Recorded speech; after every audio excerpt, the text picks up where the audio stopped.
Welcome to legal hub. आप सुन रहे हैं अधिवक्ता नवीन राव को। और आज बात करते हैं मॉब लिंचिंग के बारे में। मॉब लिंचिंग का मतलब होता है समूह हत्या। मॉब का मतलब समूह और लिंचिंग का मतलब हत्या।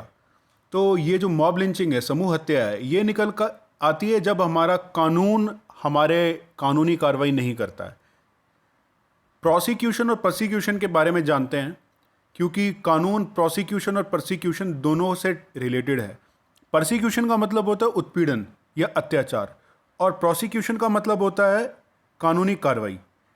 प्रोसिक्यूशन में एक अल्पसंख्यक समूह के साथ में एक बहुसंख्यक समूह उत्पीड़न करता है, अत्याचार करता है। वहीं दूसरी ओर प्रोसिक्यूशन में किसी भी इंसान ने अगर कोई संज्ञेय अपराध किया है, कॉग्नाइजेबल ऑफेंस किया है, तो उसके खिलाफ एक कानूनी कार्रवाई अमल में लाई जाती है ताकि उसको मुलजिम करार दिए जाए, उसको सज़ा दी जाए और कानून को अपहोल्ड किया जाए, कानून को बहाल किया जाए।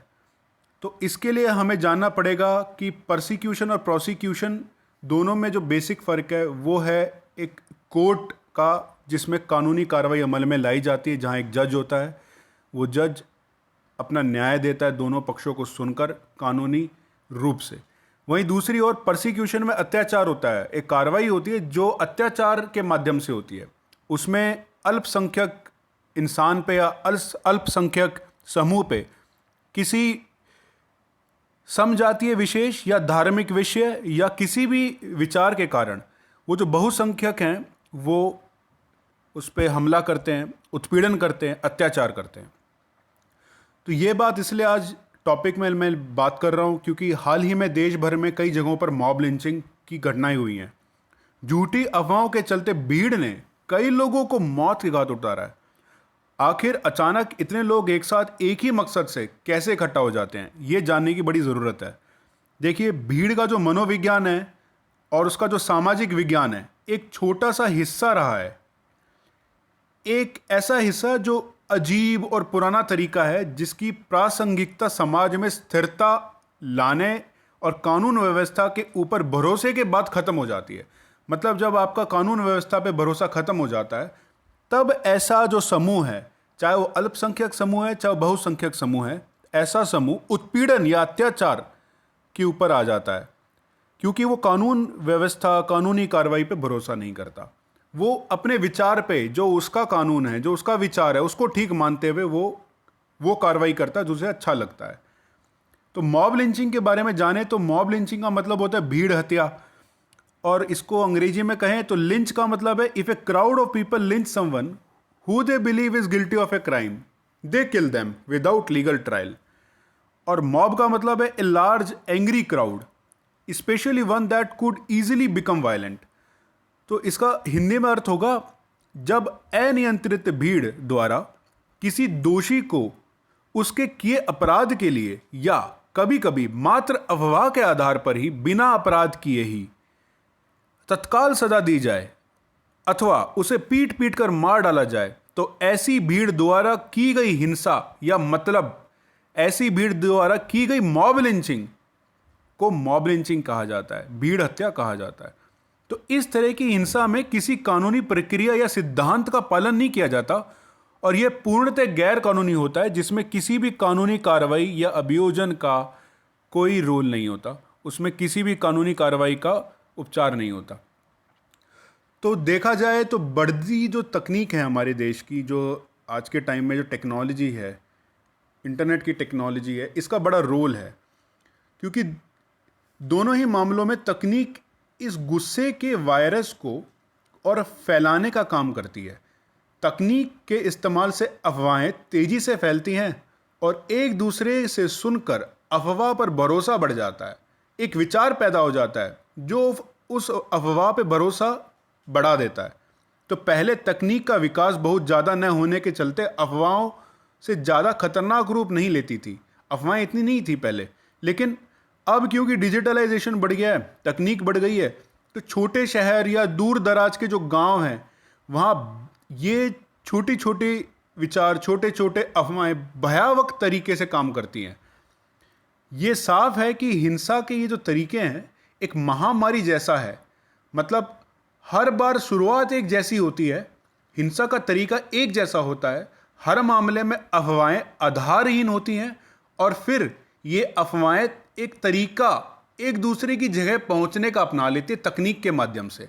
जैसे व्हाट्सएप के माध्यम से क्या हुआ कि कुछ समय पहले एक व्हाट्सएप मैसेज ने तमिलनाडु में हिंदी बोलने वाले लोगों को संगठित कर दिया और अगरतला में बच्चे उठाने की अफवाह में 2 लोगों को मार दिया गया।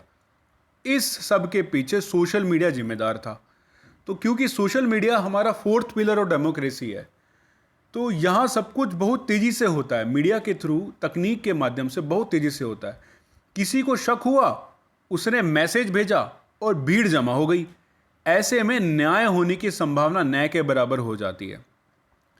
एक दूसरा कारण भी यह है कि विश्वास, क्योंकि हमारे देश में लोग काम करने के लिए, एम्प्लॉयमेंट होने के लिए एक जगह से दूसरी जगह आते जाते रहते हैं, स्थानांतरित होते रहते हैं। तो एक स्थानांतरण के कारण इस हिंसा के पीछे चिंता और घबराहट के उस माहौल को जिम्मेदार माना जा सकता है, क्योंकि स्थानांतरित के कारण दूसरे इलाकों में जब लोग जाते हैं तो वहाँ पे जो आए हैं, स्थानांतरित लोग हैं, जो वहाँ पे लोग आए हैं, उन पे भरोसा नहीं होता। तो उन्हें रहने की जगह तो मिल जाती है, लेकिन उन पर लोगों का विश्वास नहीं हो पाता। उन पर भरोसा होने के समय, उन पे भरोसा होने में समय भी लगता है, उन पे भरोसा होने में एक विश्वास जो है वो पैदा नहीं हो पाता। यहाँ तक कि कुछ इलाकों में तो बाहर के लोग यानी प्रवासियों की संख्या पहले से रहने वाले लोगों के मुताबिक बढ़ भी जाती है। जो प्रशासन है, जो एडमिनिस्ट्रेशन है, इसे नियंत्रित करने के लिए कोशिश तो करता है, लेकिन पूरी तरह कानून व्यवस्था का मामला या मसला उसे बना नहीं पाता, कानूनी कार्रवाई कर नहीं पाता। इसे कानूनी व्यवस्था की समस्या के तौर पर नहीं, बल्कि समाज में बनी विसंगतियों के तौर पर भी सुलझाया जा सकता है। लेकिन उसके लिए आपके पास ज्ञान होना चाहिए, शिक्षा होनी चाहिए, जिसका आज के समय में शिक्षा तो सबके पास है, शिक्षित सब हैं, लेकिन ज्ञान भी सबके पास है, लेकिन उसको अमल में कोई नहीं लाना चाहता, ना उनको अमल में ला पाते हैं। क्योंकि शिक्षा आज के टाइम में वो शिक्षा नहीं है जो अमल में लाई जा सके, वो केवल एम्प्लॉयमेंट क्रिएट करने में बनाई हुई है और लोग उसको समझ नहीं पाते हैं, विचार नहीं कर पाते हैं, बस फॉलो करते हैं। जो सुना उसको फॉलो कर लिया, वो ठीक है या नहीं है, सही है या गलत है, इस पर विचार नहीं करते हैं। तो स्थानांतरित या स्थानांतरण ये एक बड़ी समस्या है, जिसकी वजह से ये खतरा माना जाता है, क्योंकि सोशल मीडिया से अफवाहें होती हैं और अफवाहें उसके खिलाफ पहले से बनी सोच को और मजबूत कर देती हैं, जिससे ऐसे जो उत्पीड़न है, अत्याचार है, वो बढ़ जाता है। तो इसको चेक करने के लिए, मॉब लिंचिंग को चेक करने के लिए कमेटियां भी बनाई हैं। यूनियन होम मिनिस्टर जो राजनाथ सिंह जी हैं, उनको होम सेक्रेटरी राजीव गौबा जी ने भी इसके ऊपर काम किया, कमेटी बनाई, और सुप्रीम कोर्ट ने भी इसके ऊपर एक जजमेंट दिया है और गाइडलाइंस बनाई है। और जजमेंट के हिसाब से सुप्रीम कोर्ट ने डायरेक्शन दी है, वो ये कहा है कि there shall be a separate offence for mob lynching and for providing adequate punishment for same. कि स्टेट के पास ये अधिकार दे दिया है, या पहले से तो है ही उनके पास में, ये भी कहा गया है कि अलग से एक मॉब लिंचिंग के ऊपर कानून लाया जाए, जिसमें स्टेट गवर्नमेंट है वो डेजिग्नेट करेगी सीनियर पुलिस ऑफिसर को हर एक डिस्ट्रिक्ट में, ताकि जो प्रिवेंटिव इंसिडेंट्स के मेजर्स हैं उनको लिए जा सकें। और ये भी कहा गया है कि state government shall immediately identify places where instances of lynching have been reported in the recent past. ऐसी जगह को आइडेंटिफाई किया जाए ताकि ये जाना जा सके कहाँ पर ऐसे इंसिडेंसेस पहले से हो चुके हैं। और साथ ही में ये भी कहा गया है कि जो नोडल ऑफिसर्स हैं shall bring to notice of DGP any inter state coordination issued for devising a strategy. Inter state DGP आपस में स्ट्रेटेजी बनाएंगे और सेंटर और स्टेट गवर्नमेंट शुड ब्रॉडकास्ट करेंगे ऐसे इश्यूज़ को मीडिया प्लेटफॉर्म के ऊपर कि ये एक सीरियस कॉन्सिक्वेंस है। इनवाइट करेंगे ऐसे थॉट्स को, ऐसे विचारों को, बात करेंगे उसके ऊपर अगर कोई ऐसा विचार होता है तो, और स्टॉप करेंगे, कर्व करेंगे डिससेमिनेशन को, इररेस्पॉन्सिबल एक्सप्लोसिव मैसेजेस को, वीडियोस को, अदर मटेरियल्स को, क्योंकि जिनके थ्रू, ये टेक्नोलॉजी के थ्रू जो ऐसे विचार फैलते हैं। और एफआईआर रजिस्टर करेंगे अलग अलग प्रोविज़न ऑफ लॉज में, और इंश्योर करेंगे कि ऐसे उत्पीड़न, मतलब ऐसे हरासमेंट, ऐसे परसिक्यूशन ना हो सके किसी के साथ में भी। तो कंपनसेशन स्कीम भी दी गई है कि अगर किसी के साथ ऐसा होता है उसको कंपनसेट करेगी स्टेट गवर्नमेंट, और ट्रायल किया जाएगा with in 6 month, special court बनाए जाएंगे। तो काफ़ी चीज़ें की हैं कि स्पेशल कोर्ट बना दो, उसके अंदर ट्रायल विद इन 6 मंथ कर दो। तो ये जो स्टेप्स ले गए हैं, डायरेक्शन सुप्रीम कोर्ट पे लिए गए हैं, लेकिन अब देखना ये है कि ये क्या काम करती हैं। सवाल यहाँ आती है, क्या ये काम करती हैं? क्या एंटी लिंचिंग जो लॉ है वो क्या काम करेगा? लॉ कब काम करता है ये जाना बड़ा ज़रूरी है इसके लिए। देखिए, लॉ जो है वो जब बनता है जब कोई एक्शन हो जाता है, जब कोई इशू होता है तो उस पर लॉ बना दिया जाता है। लॉ बनाने के बाद उसकी जो ज़रूरत है वो ज़रूरत सज़ा देने के लिए होती है, ताकि ऐसे इंस्टेंसेस को, ऐसे उत्पीड़नों को, ऐसी कानूनी कार्रवाई लाके उस पर अमल लाया जा सके, उसे रोका जा सके। लेकिन ये जो जान लेने वाली भीड़ की सोशल जो घटना है, जान लेने वाली ये भीड़ सोशल मीडिया की नींव पर चलती है और हिंसा को आगे बढ़ाती है। भीड़ जुटाने वाली इस डिजिटल हिंसा को एक अलग तरह की समझ की ज़रूरत है। कानून से नहीं होगा ये एक समझ से होगा। भारत के इस मौखिक, लिखित और डिजिटल दौर में इन तीनों से, मतलब मौखिक रूप से, लिखित रूप से और डिजिटल दौर में, इन तीनों से हिंसा का खतरा और ज़्यादा बढ़ सकता है। तकनीक की रफ्तार और भीड़ की तर्कहीनता बदलते समाज का खतरा, एक खतरनाक लक्षण है।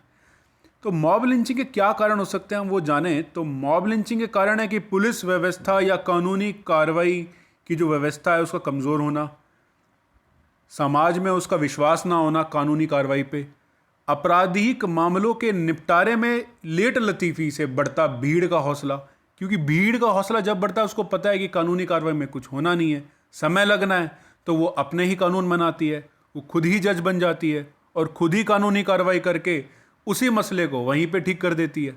उसको ऐसा लगता है कि हम ही ठीक हैं। तो देश में इस प्रकार के जो अपराधों को रोकने के लिए विशेष कानून तो आप बना दो, लेकिन अगर पुलिस व्यवस्था, कानूनी व्यवस्था जब तक कमज़ोर है, आपराधिक मामलों के निपटारे करने में कोर्ट, हमारे जो कोर्ट जुडिशरी सिस्टम है, जब तक कमज़ोर है, तब तक मॉब लिंचिंग के कारण और बढ़ते रहेंगे। तो मूल कारण अगर हम समझें तो मूल कारण है शक। घर में या टिफिन में, साइकिल पे एक शक होता है किसी को कि इसमें गौवंश या गौमांस है। और दूसरे कारण देखे जाएं तो वंदे मातरम नहीं कहता ये, या भारत माता की जय नहीं कहता, ये जय श्री राम नहीं कहता, तो अल्लाह के बारे में नहीं कहता, या राष्ट्रभक्ति के टेस्ट फेल हो जाते हैं। तो ऐसे में महज पोशाक या चेहरे पर कोई भी राष्ट्रवादी किसी भी कारण से, मतलब किसी भी विचार से, उसका जो संगठन है वो पैदा हो जाता है। तो भीड़ के उन्माद पैदा करना और फिर उन्हें पीट पीट कर मार देना, ये उसकी आदत बन जाती है। तो इसके कारण समाज में पुलिस या जो अदालत का जो सिस्टम है, इसका अधिकार नहीं बनता। उपरोक्त का पक्ष सुनने के बिना, मतलब बिना किसी का पक्ष सुने उसके खिलाफ सज़ा सुना देना, और वो भी एक सज़ा जिसको पलटा नहीं जा सकता। मतलब आप कार्रवाई कर देते हो जिसको पलटा नहीं जा सकता। इसलिए जब तक हम कानून को अपना काम सही से नहीं करने देंगे, तब तक स्थिति में कोई बदलाव नहीं आने वाला। इस संदर्भ में जो बात सबसे पहले समझनी पड़ेगी कि जिस पर अमल करना होगा वो ये है कि अपराध जितना भी जघन्य हो, आरोपी को सज़ा देने का कानून और अदालत का काम, समाज और भीड़ का, उसमें चाहे जितना भी समय लग जाए उस पर भरोसा होना, ये तीन चीज़ अलग अलग हैं। तीन चीज़ों में आती है कि पुलिस का या जो हमारा सिस्टम है उसका सजग होना, उसका काम करना, और जो हमारी अदालत है उसका निपटारा जल्दी से करना।